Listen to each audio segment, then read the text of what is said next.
जोङो एक्सपर्ट अल कर्सनि गिबि खेबनि जों दिनै बाहाय एक्जिकिउटिभ मिटिं खुंदों डिस्ट्रिक्ट लेभेलनि बेयो दिनै मोजाङै मोजां जों खुंफुंगासिनो दं आरो इयुनावबो जों खामानिखौ आवगायलांगोन। बेनि मेन उद्देश्यआनो जादों जों बड'लेण्ड सोरजिनाय जोंनि बर'नि मोनसे गिदिर उद्देश्य जाय उद्देश्यखौ लानानै दिनै माहारि आफादफ्रा जुजिबोदोंमोन एबसु बादि गिदिर माहारि आफाद जायखौ जोङो हारिनि सिनस्रि होननानै बुङो बिसोर आवगायबोनाय जे जाय आदर्शखौ लानानै आवगायबोदोंमोन बेफोरखौ जाफुंसारै नुनानै जोंनि गोसोआव मोनसे गाबखांनाय फैदों। UN ब्रह्मआ जे होनलांदोंमोन आं थैनायाव आंहा जेबो गोसोआव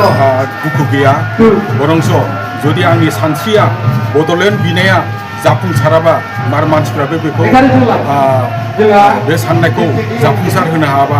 आंनि गोसोआव थोजासे दुखु थागोन होननानै दा बेनिखायनो जोङो बर'नि बिफा उपेन्द्र ब्रह्मनि जे उद्देश्य जे आदर्श माने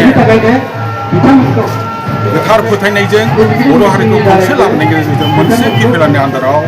मोनसे फिरफिलानि सिङाव लाबोजोबनानै बर' हारिमाखौ जों खौसेयै दैदेनलांनानै बड'लेण्ड बिनायानो जोंनि उद्देश्य बेखौ जों थांखि लादों दिनैनि बे मिटिङाव आरो बेखौ जों जेब्लायबो जाफुंसारगोन साग्रिद जानांगोन जोंनि साफ्रोमबो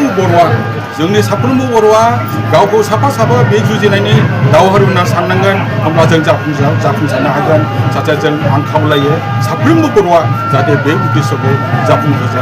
जाफुंहोनायाव जथेस्थ' मदद होयो जोंजों थाफायो आरो इयुननि जोंनि बे गिदिर उद्देश्यखौ जाहाथे